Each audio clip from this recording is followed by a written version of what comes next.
What's up, guys? Welcome back to another Nintendo Power Read. Here on this show, we go through issues of Nintendo Power, read some of the stories, maybe tell some of the memories, check out what games are coming out. It's a fun time. I got volume, they're calling it, volume 18 from November, December of 1990 with Dr. Mario on the cover. It's going to be a good one.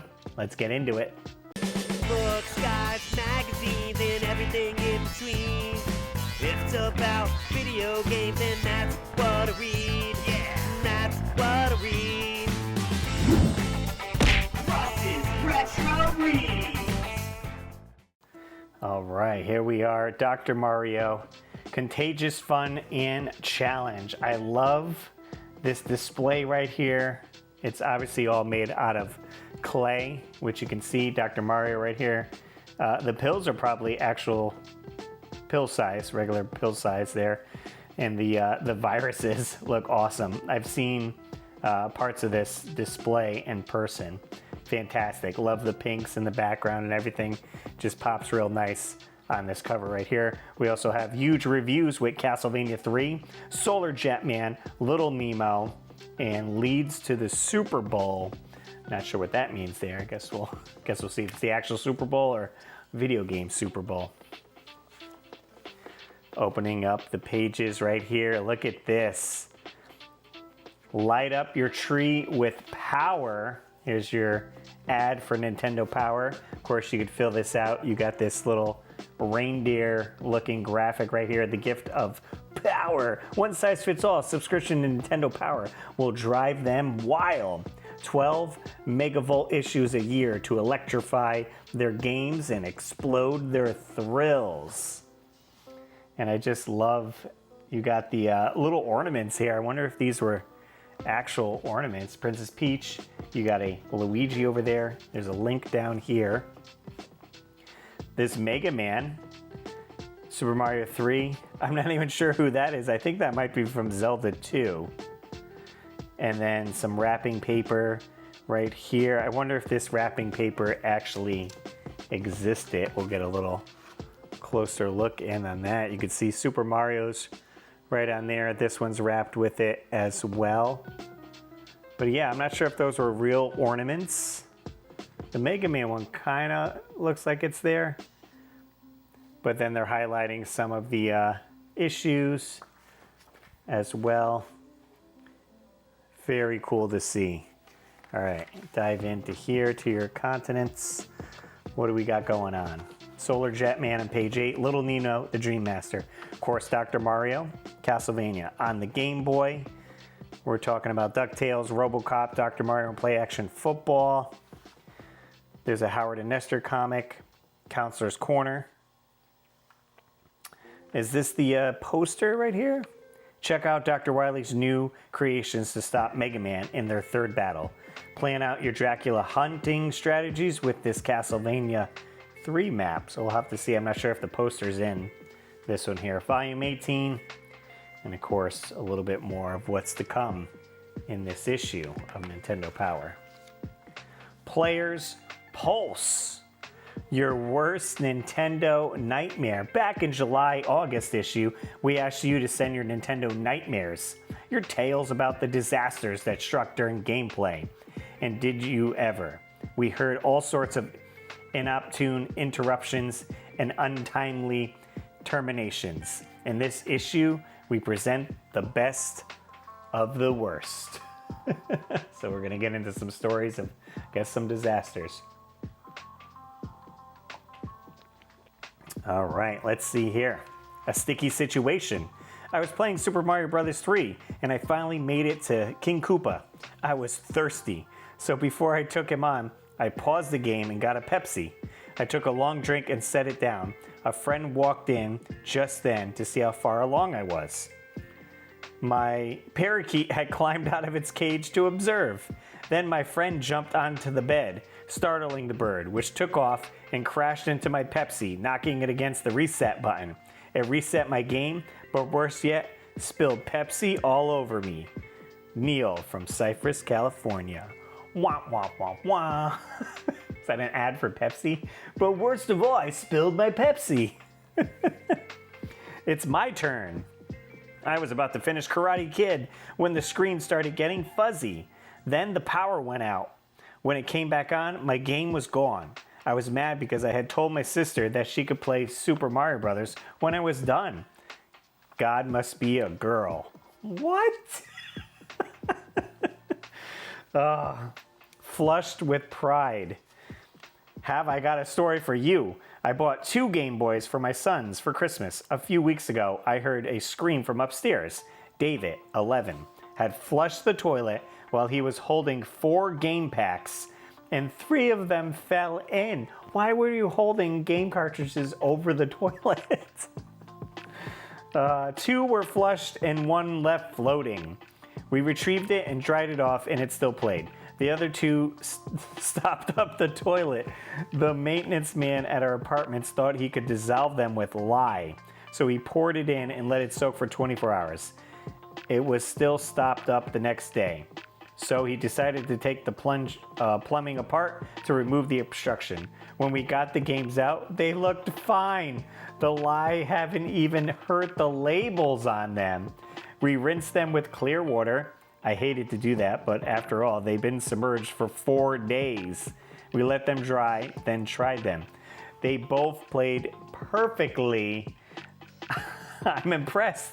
The only problem I have with Game Boy is borrowing one from my sons. If you come out with any more puzzle games, I'll have to buy one for myself.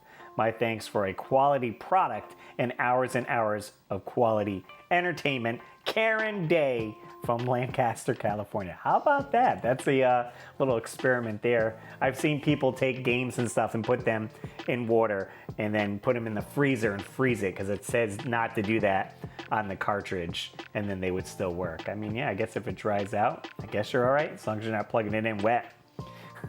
Let's take a look at a few more. It's lights out. When I finally beat Bowser in Super Mario Bros. 3, my brother and I wanted to take a picture. So we turned off all the lights. Unfortunately, the lights were connected to the wall socket and it turned off my darn game.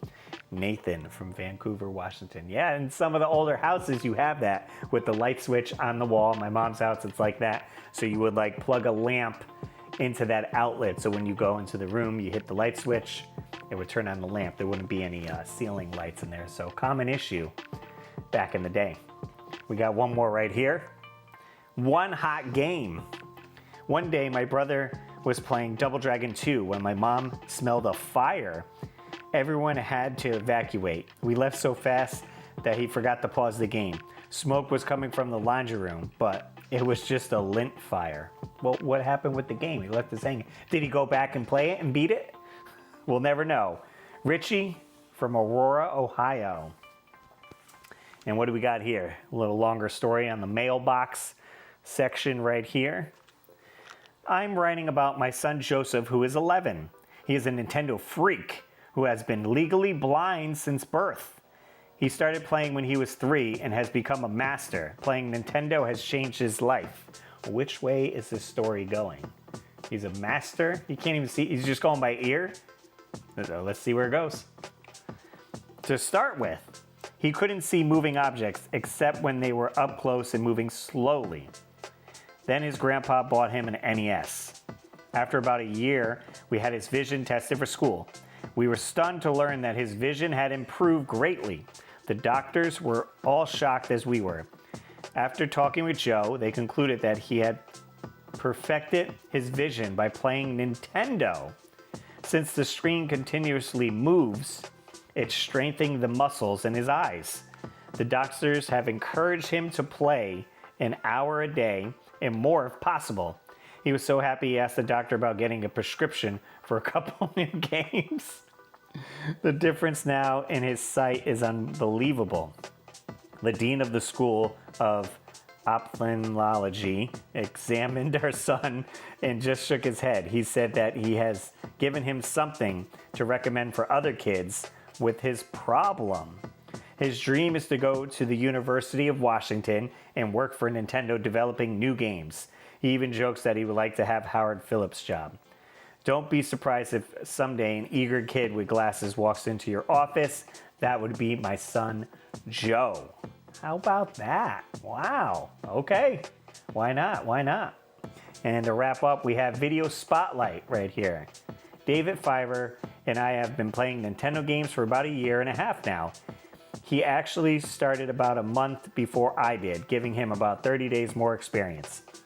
We are both Nintendo freaks with one difference. David's mom lets him play only an hour a day, while my mom doesn't restrict me. When visitors come to my home, I can always be found with my hands wrapped around my NES Advantage, trying to defeat the bad guys. David prefers the regular controller because he claims that they are easier for him to handle. Whenever I'm in a jam, I call David for advice. He has shown me how to and where to warp, zap, jump, fly, and get 1-ups. In World 8 of Super Mario Bros. 3, he had 21 lives left when he beat Bowser. He helped me destroy the Mother Brain in Metroid,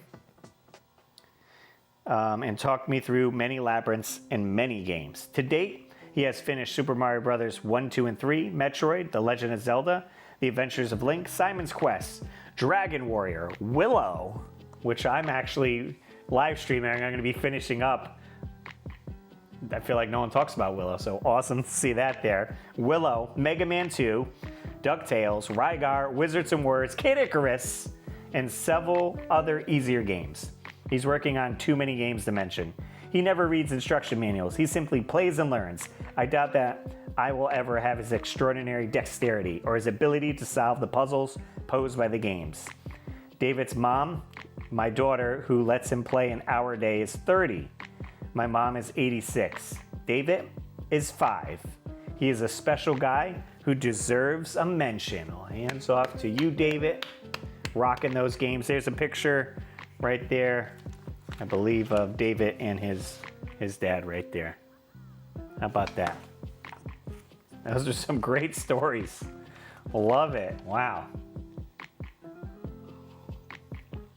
I don't know if you guys had any dangerous stories like that of, like, I don't know, fires or Pepsi spilling on your Nintendo. Who knows? All right, moving on, guys. We got Solar Jetman, Federation of Space Loonies, The Hunt for the Golden Warship. I want to like this game, and I can't get into it. It's got a lot going for it because you could play as the spaceship, and then when you get hit, you get to be the little space guy going around, and there's quite a bit going on with the game. I know it does get high praise, but I don't know. I can't get into this one. Let's see here. Exploring the universe can mean a hard day's work, but the rewards are great for a dedicated Solar Jetman. 13 unique worlds await exploration. On each planet, you'll fight angry aliens, the force of gravity, limited fuel supplies, and a maze of caverns. So why bother?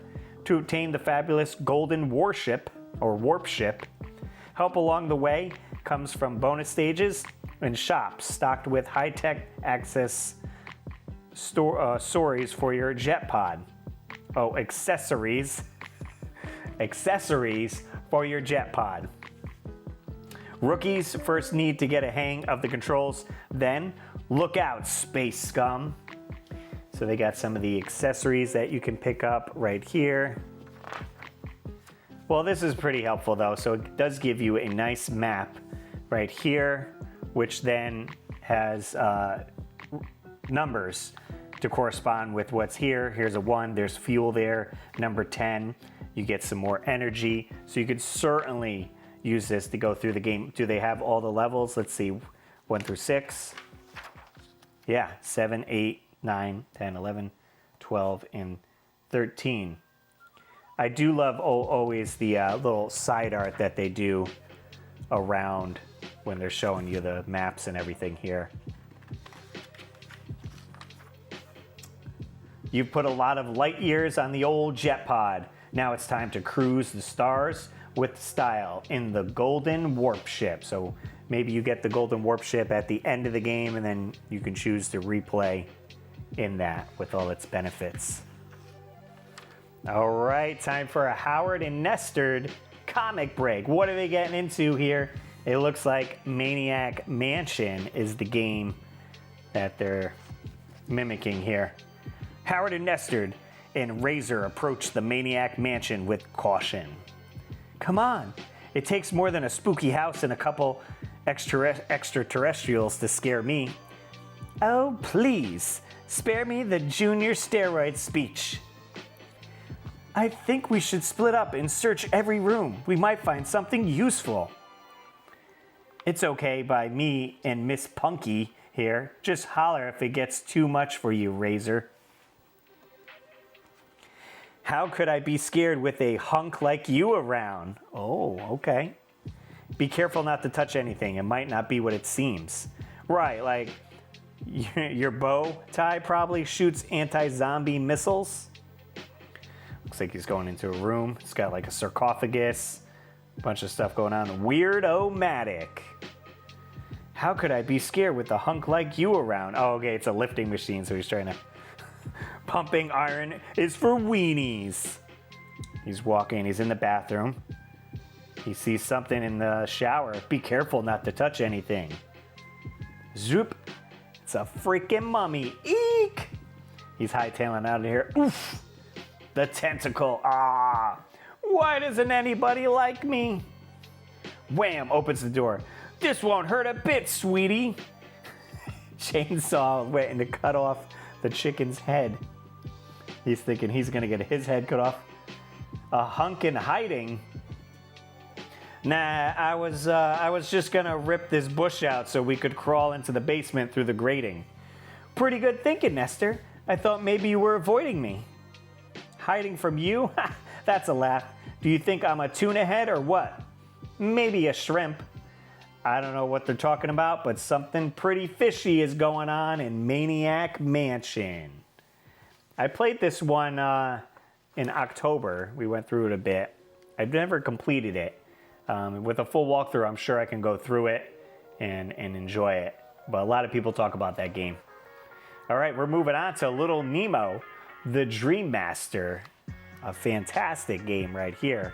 And if you guys don't know, I'm trying to keep up on it. There are 2 Little Nemo games coming out. I don't know if they're definitely coming out this year, but they're on the horizon. If you just search Little Nemo new games, there's 2 different companies that took on the property because it went up for maybe it's in public domain or something like that. But I always enjoyed this game here on NES, and I'm surprised they never made a sequel. You know, we got Rescue Rangers 1 and 2, DuckTales 1 and 2. Why couldn't there be Little Nemo number 2? I feel like it was a good game. Good formula. I think that's the word I was talking for. All right. Visit the fabulous dreamscape of Slumberland.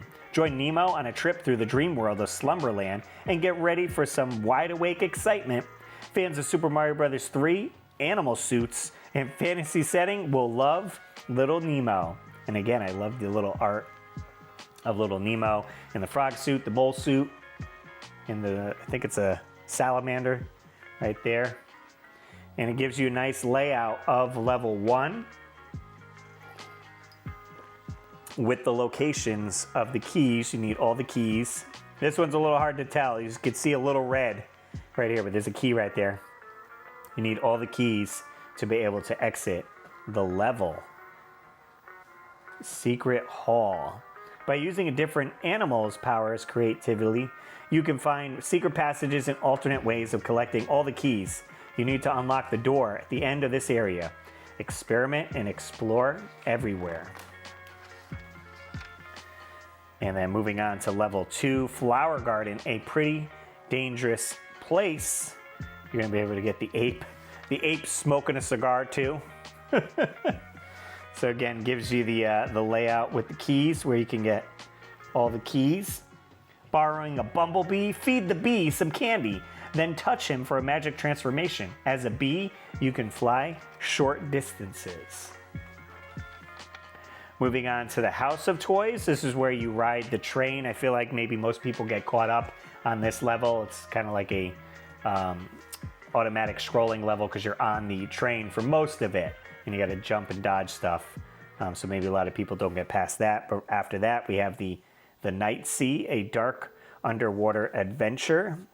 It can be a little hermit crab or a fish right there. Then moving on to Nemo's house, It's no house party. Some animals are tougher than others. Each of the animals have different number of life boxes. Try to use animals with more life boxes like the mouse as often as possible. So it gives you a breakdown again. Shows you where the keys are. And after that, we have the Cloud Ruins. Fly, be free, be a bee. And you got Nemo as a bee right there. I don't think there's any keys in this one. I think it's just getting to the end. Topsy-turvy, which way is up? Here we are with more keys for this one. Definitely confusing and fantastic. If you have Nintendo Power, would make it a lot easier to get through this game for sure, because I'm sure people could struggle trying to find all the keys. What happened? Did this thing shut off? Battery depleted. Nope. I heard a noise, thought the camera shut off. Looks like we're still rolling. Yeah, I mean, get Nintendo Power, you got the tips and tricks right here. And then when you beat this is the last level, Nightmare Land, more than just a bad dream. Nemo finally meets the princess at the end of his topsy-turvy dream. It turns out that the good king Morpheus has been captured by the Nightmare King, and Nemo must venture into Nightmare Land to rescue him. Nemo can't defeat the evil creatures of Nightmare Land with a bag of candy alone, so the princess gives him a magical morning star, which he can use to cast bolts of force. Select and hold down the A button. I feel like that's a little misleading, because I could have sworn you could see on his back the whole time the little rod. You just can't use it to the last level, and then you'll be able to shoot it out, because you could see him right here fighting the final boss. You have to charge up your little shot right there. I'm your worst nightmare, little Nemo. And once you do that, then you beat the game, little Nemo. So that's a great little guide here in Nintendo Power. We're moving on to Counselor's Corner. This is where people write in to Nintendo Power. They're stuck somewhere, and they're going to give you some tips and tricks there. Maybe you couldn't call the line because it was fairly expensive. Certainly cheaper to write a letter and send it in. Super Mario Bros. 3. Where are the warp whistles and how do I use them? Did this person not see the movie, The Wizard? Because they show you where, I think 2 of them are in there. Yeah. So I feel like every kid should know where at least 2 of the whistles are in Super Mario Bros. 3. So they show you those 2 here. Yep. On the white block, you're gonna world 1, 3, hold down, and then you'll be able to go behind the stage, and then in the fortress, you'll be able to fly up and get that one there. Use the whistles like you use an item on the map screen. Press the B button to open the inventory box, select the whistle, press the A button to activate it. Whirlwind will take you to the warp zone. If you use a whistle in World 1, you'll be warped to Worlds 2, 3, and 4. Use a whistle in Worlds 2, 3, and 4, and 5, or 6, and you'll be able to warp to Worlds 5, 6, or 7. And use a whistle in 7 or 8 in the warp zone itself. You'll warp to World 8. So you really only need the 2 whistles, because you use the whistle, it moves you to 5, 6, and 7, use it again, and then you got World 8. So you can get to World 8 within under 10 minutes. But you won't have a plethora of power-ups at your arsenal to take on Bowser and all the ships and everything at the end. So, but you could get there fairly quick. Crystallis, however you want to say this. Where is the town of Amazons?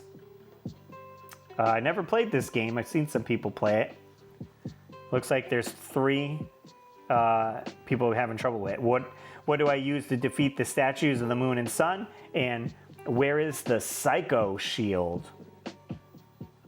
I watched a little playthrough of this. It looks like a fun game. Can't say that I ever got into it though, but we'll see, maybe in the future. Tombs and Treasures. This kind of looks like a Shadowgate RPG style game. Again, something I have not played, but I imagine some people were getting stuck here. So quite a few answers on that. And here's your breakdown of your gameplay counselors. We got Brian, Lee, Kirk, and Sean. Here we are, Dr. Mario, the spread of what's on the cover here. We get a nice breakdown of Dr. Mario. Certainly a fantastic game for sure. I actually have it on the Play Choice back then, a little Dr. Mario, so it's always fun to jump back there and get a game in on some Dr. Mario. What do we got? Dr. Mario, medical alert. Microscopic monsters have come out and forces to take over the lab of the famous plumber turned practitioner, Dr. Mario. You've got to set things straight by manipulating Dr. Mario's special vitamin capsules and making matches to obliterate the menace. It's Tetris-style strategic fun for 1 or 2 players. Gotta love the art right here on the side. Mario right up there. This all looks fantastic.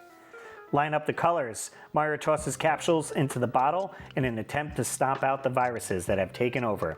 It's up to you to control the capsules so that their colors line up with the colors of the germs.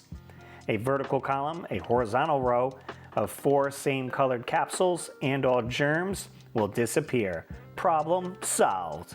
When the bottle is clear of germs, you'll move on to the next emergency. If the capsules pile up to the top of the bottle, though, the patient's a goner. Jeez, that went dark. Capsule control. Capsules move just like Tetris blocks. Slide them left, right, and down using the control pad and rotate them with the A and B buttons. Breaking down Dr. Mario controls. What do we got? Dr. Mario's diagnosis. No one knows as much about the methods of manipulating capsules as Dr. Mario. Here are a few of his winning strategies that you should keep in mind when you're starting your own practice. Look at the big picture. When 4 capsule colors and viruses line up in a row, they disappear and make room for other colors to fill the space. Make sure that you examine how placement of each capsule affects the colors around it, so that when you make matches, you drop the right colors into the most advantageous spaces. Some placements can result in multiple matches. So basically, if you have a yellow and a red, you line it up, the red goes, maybe the yellow drops down, and then you have yourself another one right there. Moving on. Again, this is great art right here. Mario and Luigi playing the Nintendo, playing Dr. Mario right there. Mend your mistakes. Clear the mismatched colors and uncover the germs. So yeah, if you place the wrong one, then you got to put more of that color to get rid of it. So it gives you some pretty good tips and tricks. Check out Dr. Mario's Med School for strategies on how to make your practice a success. Check out Dr. Mario's Med School on the following pages. What do we got? What do we got here? This is Dr. Mario's Med School. I'm surprised they had this much content of Dr. Mario that they could spread out to a couple pages. I thought it'd just be 2 pages. Study and practice are the keys to success. Prepare yourself for a 2-player challenge. When you face off another potential Dr. Mario champ, you'll have to play with precision and speed. Not only will you be obliterating viruses in your own bottle, you'll also be trying to slacken your opponent's pace by sending over colors. The way you do so is by making doubles and triples. Doubles send over 2 colors, triples send 3, and practice makes perfect. Dr. Mario recommends that you practice the method of making winning moves on your own. Then you'll be ready for a 2-player game with a competitive edge. What do they got? They got a couple former pages. So it gives you, I guess, the breakdown here. So Clinic 1, prepare a practice field. Be careful not to eliminate all of your viruses while practicing. Okay, good tips right there. Prepare a practice field. In this practice session, the object is to learn how to set up and carry out double and triple scores. To clear the bottle for practicing, start with low viruses level. Play to a point where only a few capsules remain stacked to either the left or right edge and near the bottom of the bottle. While practicing, use the capsules shown in examples and set the others out of the way. So then it's giving you some examples here on how to stack it up. So you got, you know, some blues, some reds right there. This is a basic vertical double stack, 2 3 of a kind matches end to end, and wait for a capsule with both colors. Study these examples, then give them a try. And again, they even got more clinics here for you to break down.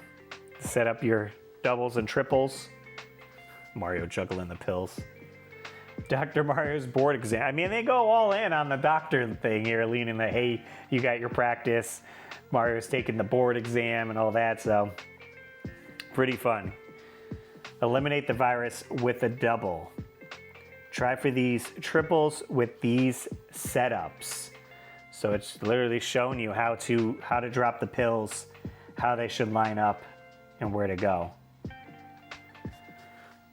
Congratulations, you've done an excellent job. One more page right here. Here are the results. Oh, so it shows, okay, so it's showing you not colored in and how they should be, and then how it should be here. If you find triples easy, try a quadruple. It probably won't ever happen in playing situation, but you might try to find a way to score a COVID quadruple while practicing. Give it a try and keep fine-tuning your Dr. Mario skills. Moving on to the special feature of Game Boy games here, which they do have Dr. Mario on Game Boy. Oh, I want to feel like these covers on here aren't the actual covers of the Game Boy games. Look at these here. This isn't DuckTales' actual cover. That's Dr. Mario's actual cover. But look at RoboCop. NES Play Action Football. So I feel like maybe they were working on the games, but they weren't sure on the box art yet. The scope of our Game Boy coverage continues to expand in this issue with 4 big features. The latest Game Boy Top 10, exclusive Game Boy classified information, and a comparative list of the latest titles to reach your local Game Boy realtor. It's truly a magazine within a magazine. Oh, looks like we had some damage here. There's some book tape right here holding this thing together. This wasn't my issue growing up. I had purchased this from somewhere. So someone used this book tape to get it right there. I wonder if the poster, because I don't see any more pages here. I wonder if the poster was in there. And they took it out and it ripped. Who knows? So DuckTales on the NES, Round the World Treasure Hunt, fairly similar to the NES version, but on the go, black and white. I'm not sure if it has all of the levels. Let's see, Amazon Jungle. And it shows Transylvania as well. This is certainly, you will need in Transylvania a map to know which mirrors to go to. Yeah, Himalayas, African mines, and the moon. Wait, there's more. Once you obtain the treasures, it's back to the haunted house for another battle. So you got the full game, it's just on Game Boy. And again, here we are with Dr. Mario on Game Boy as well. Dr. Mario is pulling double duty. Germs are taking over his lab on the NES and spreading to the Game Boy too. Now you can help him at home and on call. So it gives you the breakdown again, how to play. A little bit harder since it is black and white, so you don't get as many variations with the pops of colors with the pills and stuff, but still on the go, it's pretty good. And here is RoboCop. Yeah, it looks like all these pages are slightly stuck or bent here. Give that a crease right there. RoboCop on the Game Boy. Definitely would have liked to own this one growing up. I enjoyed the movie, even though, you know, we probably should have been watching that stuff as kids. But I have all 3 NES games. I don't know if I have RoboCop on Game Boy. Let's see what it looks like. I mean, it's a platformer-ish, I guess you could call it. You're going through, capturing the bad guys, shooting the bad guys. Looks like it's got, wow, 10 stages. Okay. They pulled out all the stops. They said we're going to give you a full game there. And we have play action football on the Game Boy. Never got into sports too much. Played a few of the games here and there. Pretty neat to have it on the go with the Game Boy. And the Game Boy Classifieds. Oh, Batman. Music sampler. There we go. We could hear some samples of the Batman soundtrack. Single out the tunes on Batman's Game Boy Adventure with a super simple sound test. When the title screen is on, press and hold up and right on the control pad. Then press the start button. The message sound test 00 will appear. Change the number by pressing up and down on the control pad and start the music with the tap of the A or B button. You can exit the sound test by pressing the select button. We also have Final Fantasy Legend, a Power Punch. When you buy Power Punch, you'll find that the last punch is always the strongest. To keep punching at the same strength, buy 2 rounds of Power Punch at the same time. Then use up 1 complete round, and the second round will be packed with super punches. Cosmo Tank and Dead Heat Scramble. Never heard of that game and never played that one there, but not too bad. I feel like we're missing something here. That's a weird transition right into the Castlevania 3. I feel like I may be missing some pages there, but we'll make do. Castlevania 3, Dracula's Curse. We did a live stream of this during October. That was the last game, one of the last games that I played. And we did end up going back and beating it with, we took Alucard with us. Certainly a fun one, and plenty of different paths you can go. Being able to take the other characters, Sypha and Grant, with you, so it gives it more playability for sure. Great music, and it looks great as well. Here we go. So it shows the separate routes. Again, love all the little art that they have here. Nasty Grant, Grant the Nasty. I love it. To defeat the huge ghostly looking creature at the top of the tower, keep your distance and use a special weapon such as the Sacred Water or Dagger. Be ready to dodge when he's on the ceiling because he'll throw an axe your way. He also attacks with a dagger like yours, which can be leaped over. But then when you get Grant was once a fierce pirate captain until Dracula killed his family and put a curse on him. Once Trevor breaks the spell, Grant can become a companion spirit who will help Trevor. Press select to summon Grant's powers. Grant learned to climb any obstacle while working the rigging of his pirate ship. His jumping abilities are also formidable. Lore of the Great Vampire Hunters. The double trouble and triple threat can sometimes be found in blocks. Also, if you use a special weapon to defeat 10 enemies in a row, you'll earn the double shot item. Defeat another 10 with special weapon. I didn't know that. And get the triple. I thought you could only find those by hitting blocks or candlesticks or whatever. So if you're using your special weapon a lot, so they reward you with that to be able to use it more.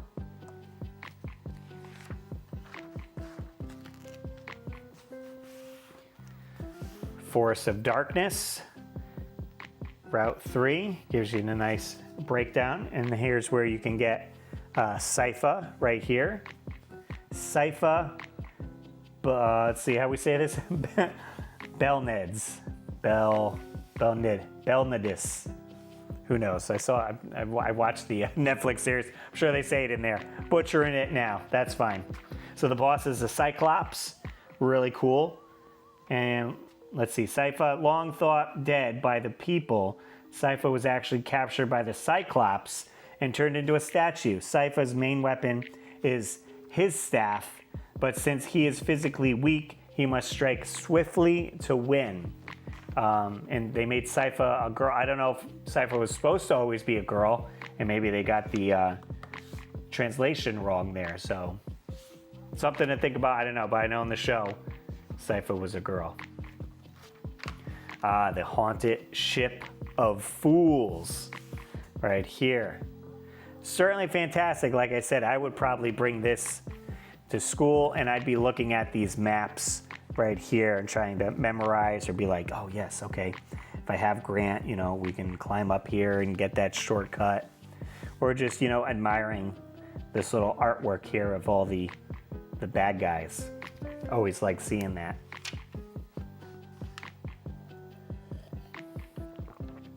They certainly give you a full walkthrough breakdown here of Castlevania 3. Oh yeah, it keeps kind of going on here. The Lost Son of Dracula right here, so you can get Alucard when you get through this one here. And then here we are, Alucard, yep. Alucard has had enough of Dracula's evil schemes and plans to work against him. He can be used helpful as a spirit helper, though his offense is weak. Eerie transformation. In a cloud of brimstone, Alucard can turn into a giant bat and fly just about anywhere. If he's hit by an enemy or if he runs out of hearts, he'll return to humanoid form. Fully explore Dracula's domain as a bat. I wonder if there was a Game Genie code that allowed you to just always be a bat, like unlimited hearts. That'd be something to look into. And then continuing on with Frankenstein's monster. Wow, quite a bit here. I'm fanning through. How many pages they get into it? This, honestly, Castlevania should have been on the cover of this freaking book and not Dr. Mario. There's probably like 15 pages worth of Castlevania in here. Again, love the art right here of all the bosses. Gives you a great breakdown of how to defeat them. I'm sure a bunch of kids got this game and were certainly stuck on where to go, which route to go, who to get. I do like how they give you the breakdown of points, like if you're going for high score. And then right here, now there's no turning back. You have reached Curse Castle, home of Count Dracula, and the deadliest challenges of your journey lie ahead. So they bring you right up into it, and then they don't spoil it. For the complete map of Dracula's castle, check out the back of the poster, which is taken out of this magazine, which we don't have. So I should almost check to see if I can get another copy of this, do an upgrade of that with the poster. Excellent. Certainly fun. Fantastic. I feel like this probably should have been a October issue, though. Making it a November, December issue is interesting. Maybe they just didn't have the information out or were tied up in printing, but who knows. Moving on for the top 30, November, December of 1990. These are the top 30 NES games. Coming in at number 1, Super Mario Bros. 3. Final Fantasy for number 2. Mega Man 2 at number 3. Tetris holds the 4th spot. Ninja Gaiden 2 at 5. Right below it, the original Ninja Gaiden at 6. We got Super Mario Bros. 2, Zelda 2, The Adventure Link, and then the original Zelda. Interesting how it has the same with Ninja Gaiden there. And your number 10 is Teenage Mutant Ninja Turtles. And they do a point system on here. A lot of old favorites have held on to their positions this time around, but some hot new titles such as TMNT 2, Crystallis, and Mega Man 3 have appeared in the top 30. They promise to provide tough competition in the months ahead. Also, keep your eyes peeled for titles such as The Simpsons and Castlevania 3 in future top 30 rankings. And 11 through 30, Crystallis, Baseball Stars, TMNT 2, Super C, Batman, fantastic. Techno Bowl, Battle of Olympus, original Metroid, Shadowgate, Double Dragon 2, Metal Gear 2, Snake's Revenge, Witcher Street, Adventures of Lolo 2, Mega Man, Punch-Out, Kid Cool, Tombs and Treasures, Castlevania 2, Mega Man 3, and Bionic Commando, wrapping up the top 30 of November, December of 1990. All pretty much fantastic games. There's a few in here that I haven't played. Battle of Olympus I never played and heard was very good. Metal Gear 2, Snake's Revenge, Witcher Street, and Adventures of Lolo, Tombs and Treasure. Those are all the games I have yet to play, but they made the top 30, so not too shabby. The Classified, always enjoyed this section of the Nintendo Power right here, where it gives you tips and tricks on beating certain games.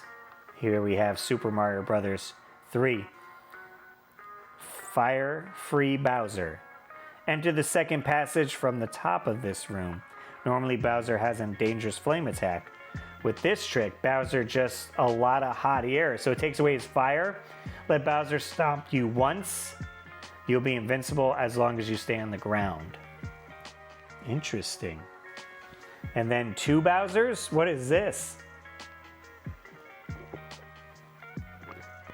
While you're flying high above Bowser's chamber, you'll be able to get to a second Bowser by flying over the wall on the left and dropping to the other side. This Bowser is identical to the original and would be no more difficult to defeat. That's interesting. You could double dip and get 2 Bowsers for the price of 1 there. Ninja Gaiden 2. Let's see. Music Cruise sound test. Is that all just for the sound test? 3 super cool sound tests have been built into this new Ninja Thriller. With them, you can sample the music and sound effects of the game without actually playing. After you have reset the game, press and hold up and left on the control pad and the A and B and select buttons. Then press start and the title screen will appear. We'll continue to hold all the buttons, press the start button again immediately. A drawing of Ryu like you've never seen him before will slide onto the screen with the message Ninja 2 Music 00. Oh yeah, look at him right there. He's very, almost like anime-ish. Look at him. Wow, okay. And then even there, I wonder how many kids back in the day used these sound tests and made maybe mixtapes to listen to. We got Iron Sword Wizards and Warriors 2. You can add some lives. Snake, Rattle, and Roll. Warp, Warp, Warp. So it shows you a couple warps to go. Breakdown on those. Not too shabby. Definitely enjoyed that game. Oh, Double Dragon. Trade Punches. Teamwork is key in a new street fighting strategy our agents have developed. With this maneuver, you and a partner can fight to the very end without ever losing a character. Choose a 2-player game where the fighters can cause damage to each other. 2-player B. And while you're playing, keep an eye on your partner's life meter. When your partner reaches a critical level, punch his or her character until it has been defeated. This way you'll earn the life that your partner loses. When the area is clear of enemies, let your partner defeat your player and reclaim his or her life. Keep trading lives and you'll never see game over again. How about that? Here's a correct reprint of the Double Dragon 2 continue codes when the game is over. So, I guess they had a bad printing, so they had to do a little update there. We got Solstice right here. I can't even say that name of the game because of the font is so weird. And Tecmo Bowl. Now Playing, Volume 1. So these must be games that are coming out. What does it say here? To keep track of the dozens of new releases for the NES every month, we've created a new section of Nintendo Power Now Playing. Get the lowdown on the latest games available at NES retailers and compare game features by using Nintendo Power's exclusive chart. Here's a look at a few games that will appeal to some game players, but won't be covered by future reviews.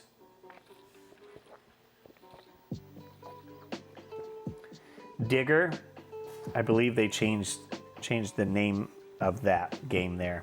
Yeah, oh, Digger T-Rock. That's how I know it as. Let's go a little screenshot of there. Thunderbirds, Pipe Dream, Street Fighter 2010. We all know about that one. It has nothing to do with regular Street Fighter. Excuse me. Although they named the character Ken to try to like confuse you. This action is similar to Capcom's Bionic Commando and Strider. I don't know about that one. And Destiny of an Emperor. And then this just shows you a nice breakdown, a listing of the latest NES titles. And it lets you know 1 player, 2 player. And it gives you ratings and what type of game. So interesting that they have so many different genres. I feel like we've simplified it now, right? You have your like platformer, your shooter, your RPG, and like maybe like beat 'em up could be like another one. But here, they got war action, they got education, gothic adventure, game show, barbarian action. Like how many other barbarian games there were other than Conan? Your mining adventure, puzzle strategy, game show, sports driving, sci-fi adventure, comic adventure, simulation strategy, music education, skateboard adventure, Skater Die 2. There was like 3 skateboard games on the NES. That couldn't just be considered a sports game, right? I don't know. That's okay. Moving on, was this nice spreadsheet here? 4-player extra strategy guide. Volume 19, tips on 13 titles. Past guides still available. So these were issues that came out and were fully about that game. I have all 3 of these. We haven't covered any of these on the show yet, so let me know if you guys want to see that, where it's just that full issue talking about Super Mario Bros. 3, Ninja Gaiden 2, or the original Final Fantasy. I love the pictures that they have right here. They have the people sitting on the, I don't know where the TV is, because it looks like they're all staring at each other, and they have a 4 score, so they're playing, I imagine, one of the football games, probably, you know, NES Play Action Football. Teamwork and competition both come in play in the 4-player lineup of NES games. Now you can gain the competitive edge with the Nintendo Power 4-player extra, covering winning tactics on over a dozen 4-player games. It's a whole new way to play games on your NES and interact with other players. This guide will help you work out the plays and put together the strategies that lead you to victory in the 4-player arena. Oh, see, I didn't know that Super Spike V-Ball was on there. So some other games that were 4-player that you could play: NES Play Action Football, Nintendo World Cup, but also Super Off-Road, Gauntlet 2, Swords and Serpents, Kings of the Beach, World Bowling, A Nightmare on Elm Street, Magic Johnson Fast Break, Top Player Tennis, Mule, and Spot. I just played Gauntlet 2, and I feel like it was such a downgrade from the first Gauntlet. There was no music in Gauntlet 2 while you're playing. It's just sound effects. But there's music in the game, and I'm like, why couldn't that happen? And the graphics didn't look that much improved, so maybe 4-player is interesting. I think the most interesting one is A Nightmare on Elm Street 4-player. Like, why did someone think that needed to happen? I'll never know. NES Achievers right now. These are people that either beat the game or got the high score and sent in to Nintendo Power. Here they are, the hottest scores around. If you like to share your best scores with the readers in Nintendo Power, send them in. You could be in the next NES Achiever.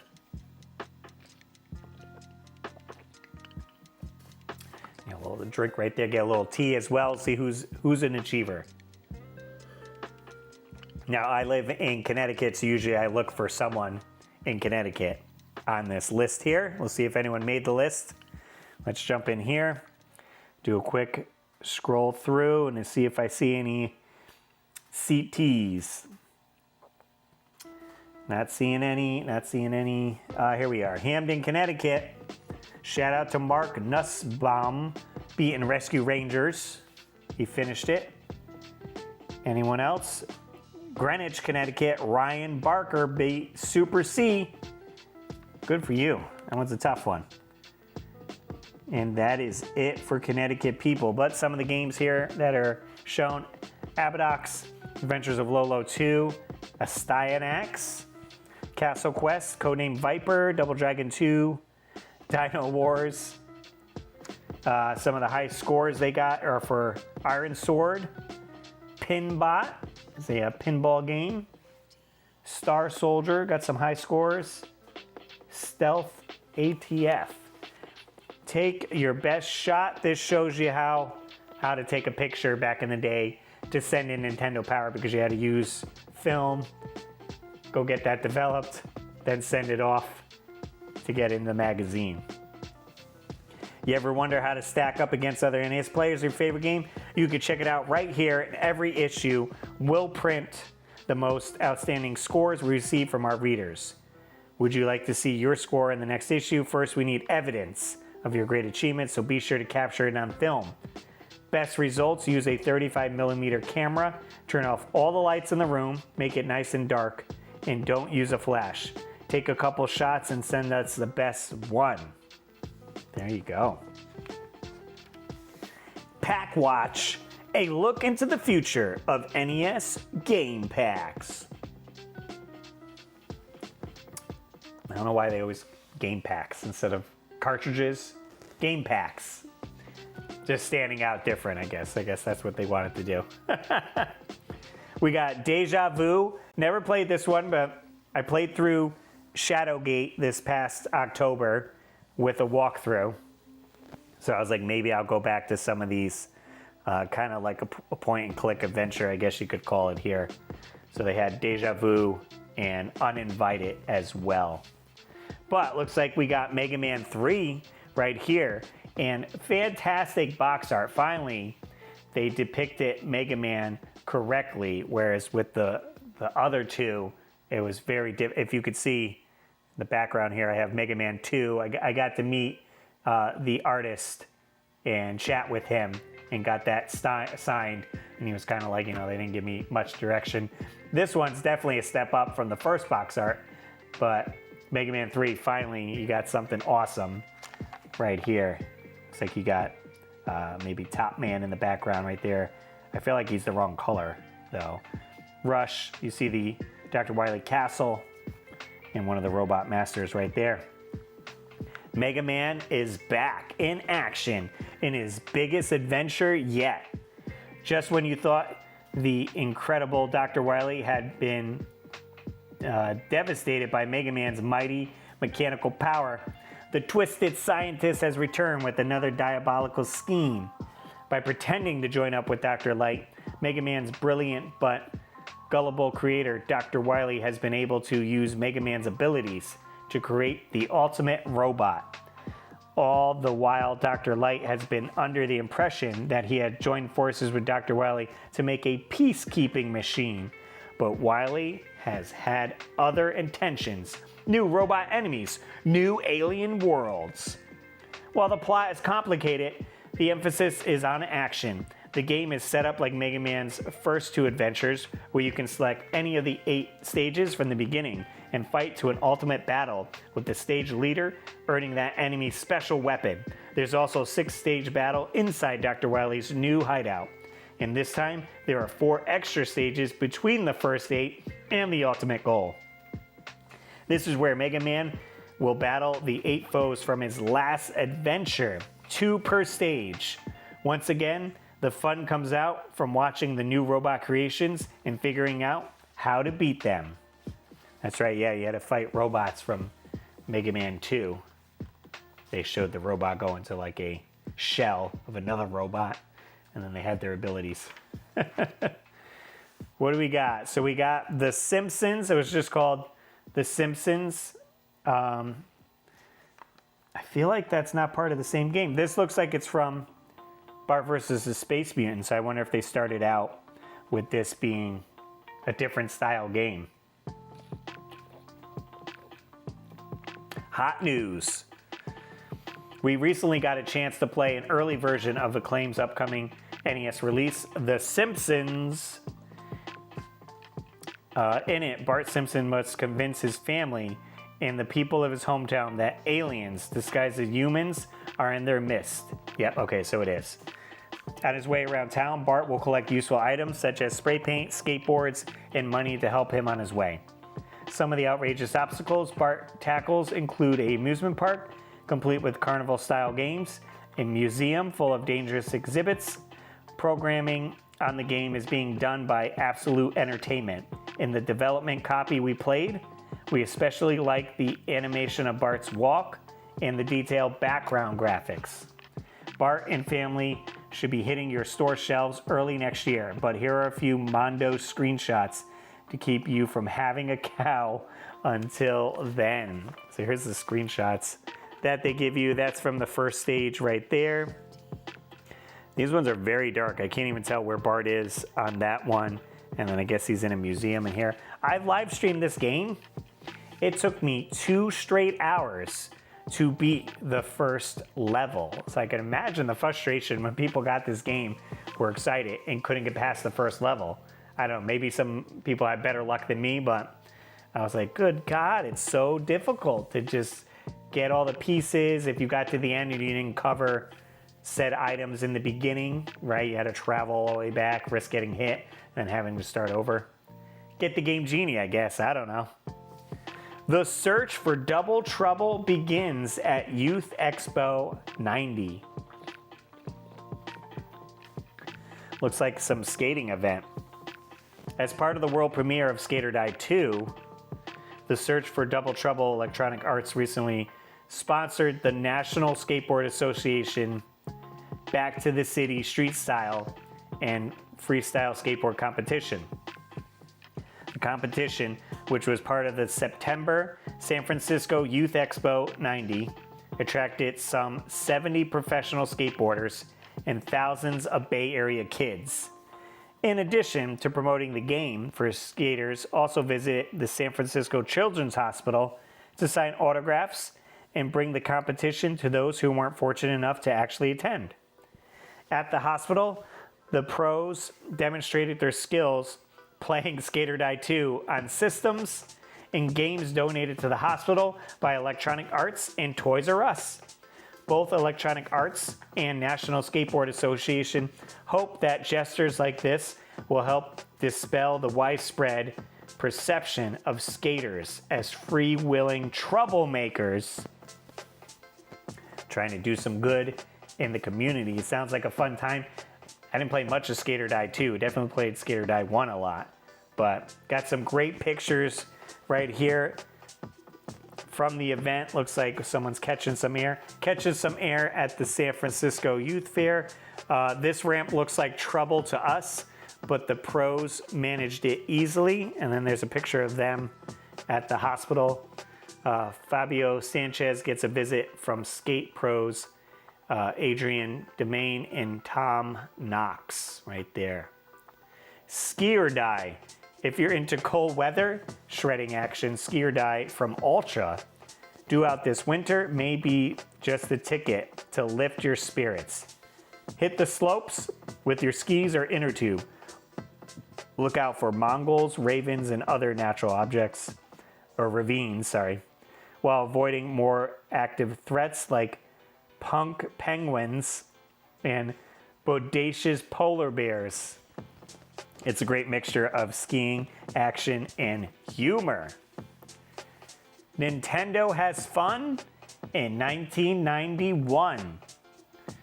Looks like we got Earthbound, SimCity, and Star Tropics.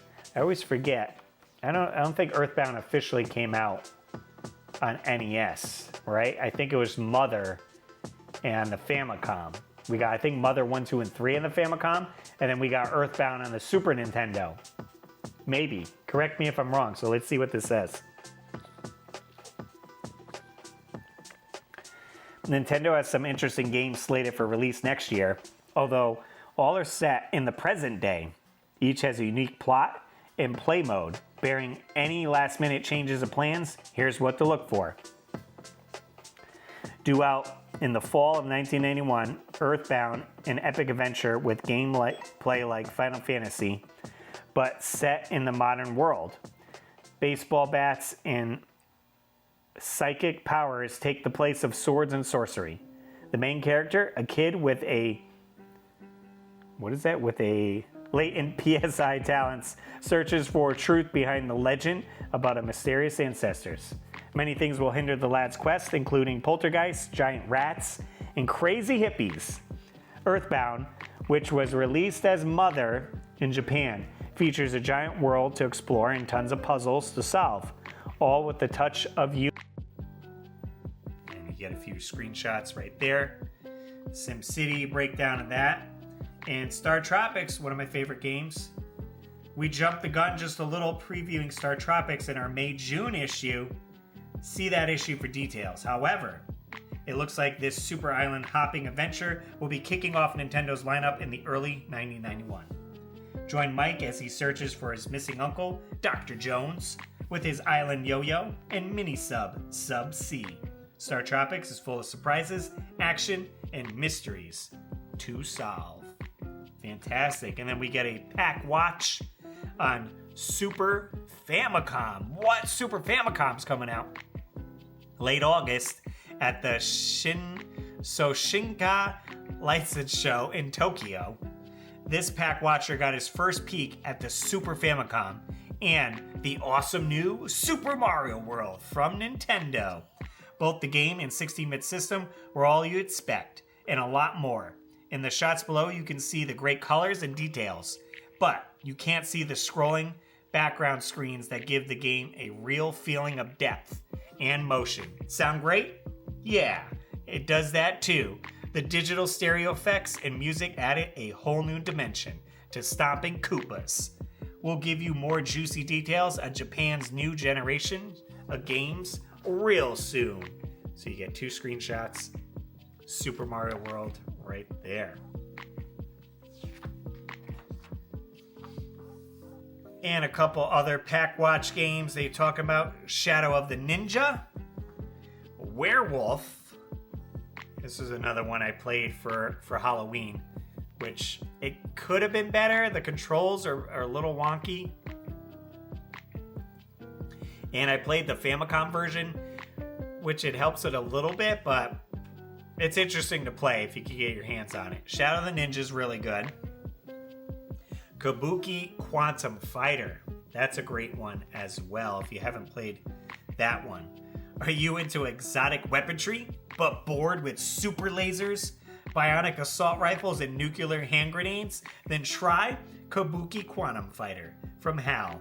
The hero of this action game, we call him Kabuki Man, knows how to kick some tail as well as the best of them, but in a grand Kabuki style. He uses his hair to attack enemies. Kabuki Quantum Fighter is weird and wild with great graphics and animation. This guy doesn't let anyone get in his hair. We got some sports game roundup right here with Euro Cup Soccer, World Trophy Soccer, and Nintendo World Cup. WWF WrestleMania Challenge. Got the Ultimate Warrior right there. And Wayne Gretzky's hockey. Gossip galore. What's the gossip? I got the tea. Let's hear the gossip. It's cold now. It's not really helping much.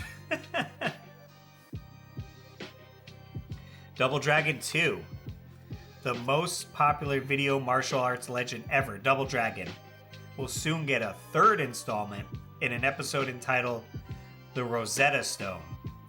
In this world-spanning adventure, tons of martial arts mayhem awaits the brothers Lee as they search for the 3 Rosetta Stones and the world's toughest enemy. Double Dragon 3 is still under development and probably won't be out until next fall. The Flintstones and the Jetsons. We got Mech Warriors and Ultimate Air Combat. There's talks of RoboCop 2. Magic of Shenrazad 2 as well. And then we have celebrity profile right here. Kadeem Harrison. Let's see, what was he in?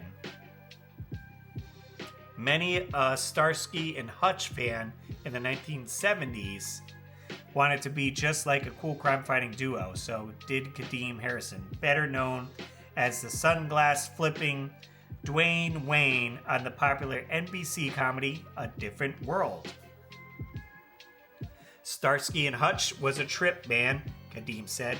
They should make a Nintendo game out of that show. It was great. As it turns out, however, it was Kadeem's mother who had more influence on his decision to pursue acting than did Starsky and Hutch.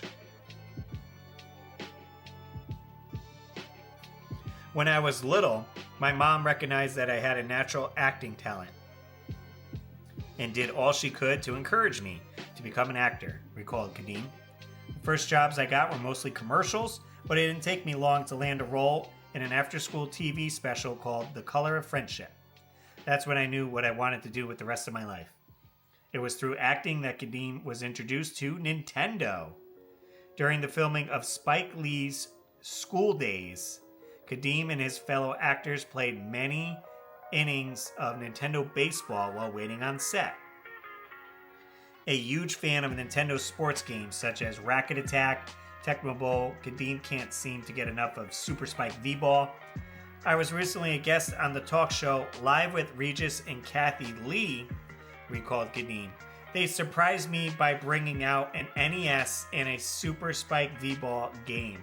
I wonder if that episode is on YouTube. I wonder if any episodes of Regis and Kathy Lee made it to the YouTube era.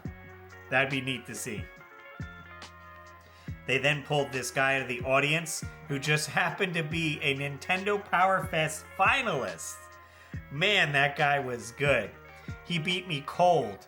When it comes to A Different World, Kadeem is in control the whole way. Now entering its fourth year, the show focuses on the lives of the group of students at Hillman College. Kadeem sees certain similarities between his character on the show and the person he is in real life. First of all, said Kadeem, we're both nice guys and we like to have fun.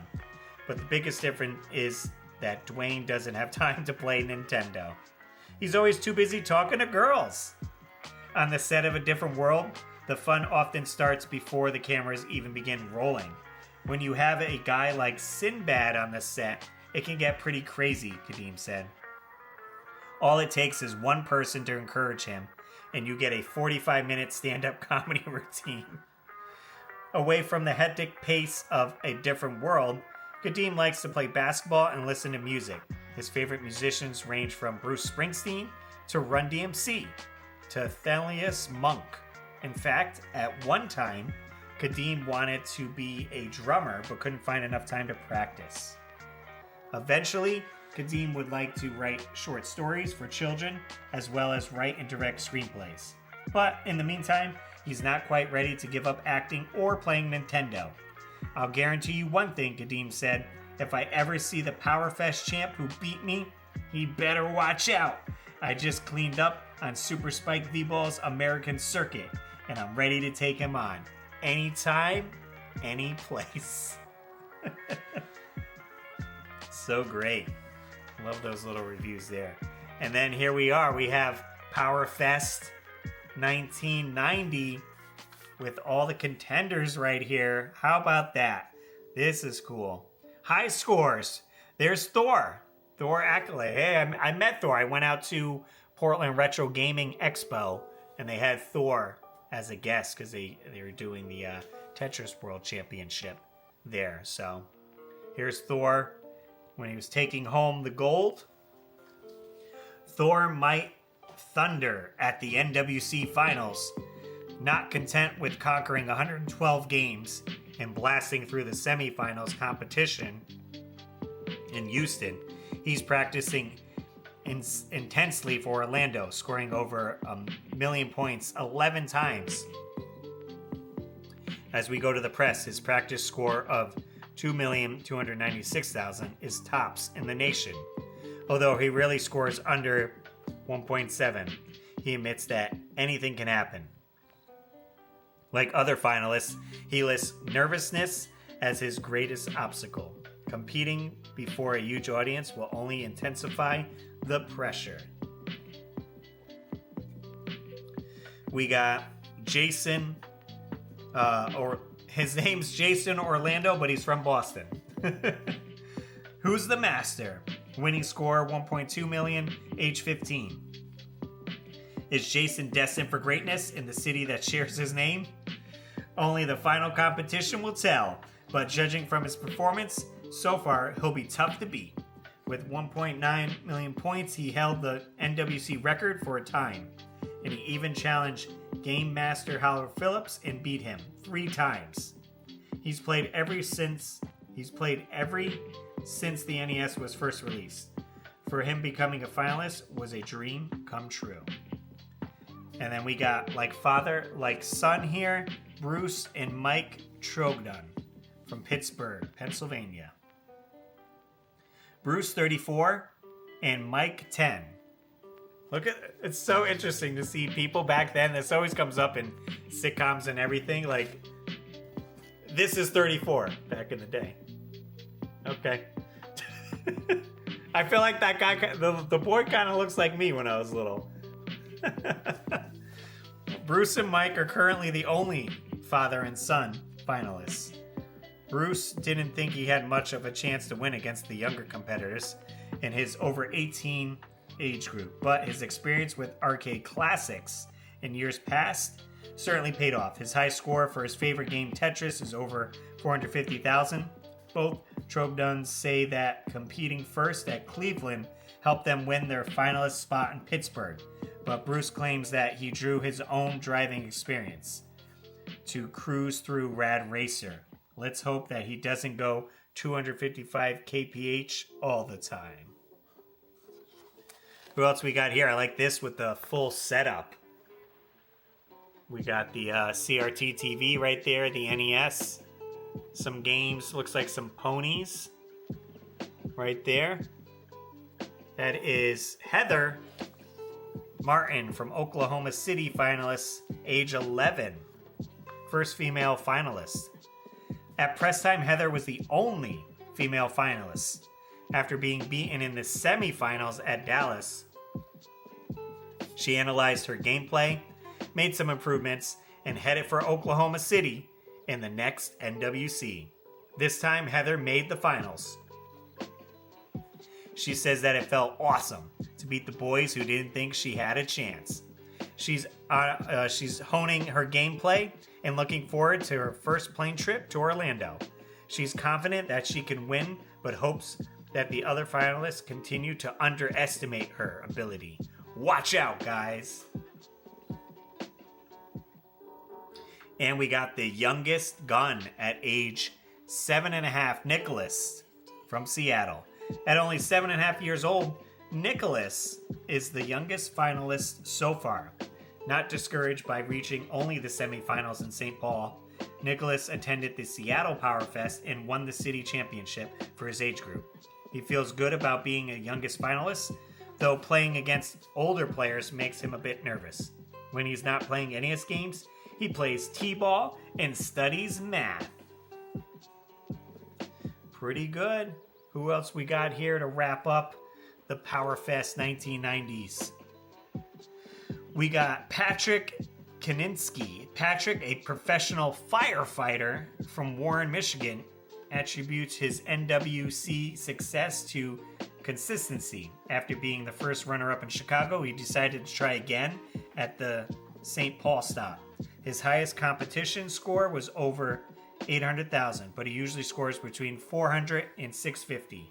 He's looking forward to the championships challenge and plans to take his wife Sherry and daughter Andrea to Orlando to share the excitement and get a tan. And finally, we have Richard here, just fooling around, 22. Having not played a Nintendo game for more than 2 months, Richard went to PowerFest just for fun. Now, after reaching the finals, he knows that he has a good chance as any other finalist to win the championship. Richard suffers from lupus disease, but hasn't let it slow him down, and his whole family is looking forward to the NWC finals. The only thought he'll have while playing, he says, is don't choke. Nice. Then we have the Nintendo Power bulletin board here in case you wanted to do your back issues, your strategy guys. Nintendo Classic reissued. So this is where they lost the license. They want to renew the license for Mike Tyson, and it would have cost too much, so they got rid of Mike Tyson and just have this as the new pack is just Punch Out. So your earlier pack, your new pack. And it gives you a breakdown right here of what's happening in next month's issue. Nintendo Power Strategy Guide 4-player special with NES Play Action Football, Super Off-Road, Nintendo World Cup, and Gauntlet 2 are just a few of the 4-player titles that we'll be covering in our look at the fun that you can have with 3 friends in the NES.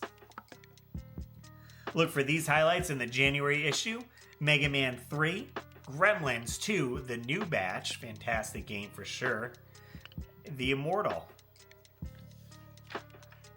And here's your little players poll contest. That's what they meant. Wow, look at this. Win a 4-player trip to Super Bowl 25. This 4-player excursion includes trip for 4 to Tampa, Florida, the site of the Super Bowl 25, 4 super tickets to Super Bowl 25, a complete 4-player NES satellite package. You and your 3 best playing buddies could be headed to the biggest sporting event of the year, Super Bowl 25. And then 25 winners. Right here we'll get NES Satellite Package, which includes the NES Satellite, which is a wireless 4-player adapter for the NES, and 2 games, Play Action Football and Super Spike V-Ball. Third prize, 50 winners, the Nintendo Power jersey. Wear one of these exclusive jerseys and everyone will know you're a member of the hottest team around, Team Power. And that wraps up the issue. Here's the back of the issue, 4-wheel drive. Look at this. Because they're still promoting the 4-score, NES 4-score, NES Satellite. They just got this Jeep and slapped a bunch of stickers on it, and these guys are just hanging all over it in space for some reason. Shift your game into high gear with the NES 4-score or NES Satellite. Both offer exciting 4-player action. Both let you and your friends choose your favorite controller, and both power up your game with A and B turbo control. And with the NES Satellite, you also have remote control. So grab 3 friends and go for a power drive. Nintendo Power, Volume 18, November, December of 1990, with Dr. Mario on the cover. That was a full look through of that issue there. We usually try to read the issues that are current to the month, but switch up the years. So next issue will still be November related, just a different year. Hopefully you guys enjoy this. I couldn't do any for October, which is very unfortunate because there's probably some good October issues, but we could always break the format and I could do an October issue at a later time. I made a full playlist, which you can check out of past Nintendo Power reads. If you wanted to get caught up, you could always put these on in the background and hear me talk about Nintendo Power. Appreciate you guys watching. As always, I'm Russ Lyman, and keep your world fun bit by bit. I'll see you next video.